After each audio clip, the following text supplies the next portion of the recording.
હોસ્પિટલના ડોક્ટર જિગીશ દોશી સામે કાર્યવાહી થઈ રહી છે। આપણે જણાવીએ કે યુવતીના પગની અંદર ઓપરેશનના મામલે ગફલત સામે આવી હતી, બેદરકારી સામે આવી હતી। ઓપરેશનમાં બેદરકારી બદલ ગુનો દાખલ થયો છે।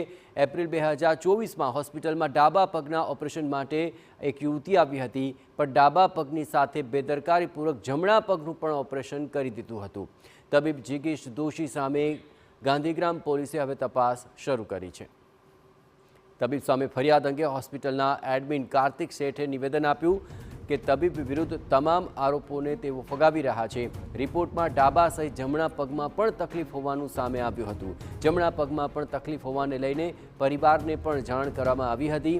એટલું જ નહીં, દર્દી અને દર્દીના પરિવાર સાથે વાતચીત કરી સહી લીધા બાદ જ ઓપરેશન કર્યું હતું। દર્દીએ ઓપરેશન કર્યું ત્યારે પણ અને ત્યારબાદ પણ કોઈ ફરિયાદ નહોતી કરી।